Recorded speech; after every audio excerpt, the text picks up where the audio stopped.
I just saw A Woman in the Yard. It's directed by Jaume Colette Serra, if that's how you say it. Written by Sam Stefanak and starring Danielle Deadweiler. I was pretty excited for this film when I first saw the trailer. I thought it looked interesting. I thought the idea of the slow tension of someone sitting in front of your yard might be interesting. Throughout the film, as it went on, I found myself more and more disappointed. There were a few cheap jump scares throughout the film, but nothing that I found particularly scary at all. The cinematography seemed a bit off with unnecessary angles that seemed like they were just angles for the sake of having interesting angles and didn't actually add anything to the story. There were a few interesting touches that I enjoyed, such as various points in the film. There's some interesting sound engineering, making the sounds muffled when she's, such as making the sounds muffled when she's in a certain psychological state.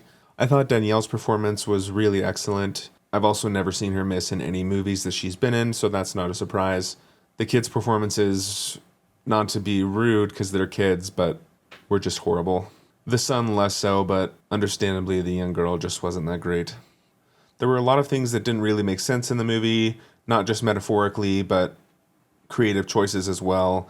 If this is a film about grief and suicide after grief, there were just things that the characters did in the story that would not make sense if that is the metaphor that they were going for. Like at one point, they climb into the attic to be safe from the woman in the yard. And I know horror characters aren't the most well known for making smart choices necessarily, but particularly in this movie, some of the choices they made just left me saying, "What are you doing?" Another thing that didn't make sense is at one point they cut out all the sources of light because the woman can control things with her shadow, and that makes sense practically, but for the actual metaphor that the story was trying to get across, you're saying that blocking out all the sources of light is going to protect you from grief.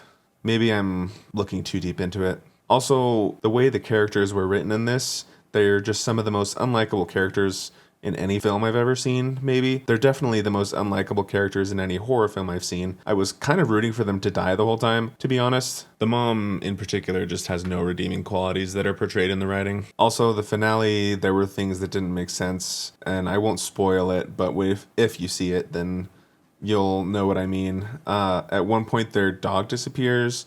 It magically comes back, and no explanation is given for how it survived the woman in the yard.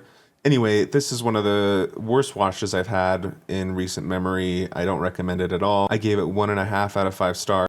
If you're a big horror fan and just like to see any horror that comes out, I would definitely recommend waiting until this comes out on streaming services.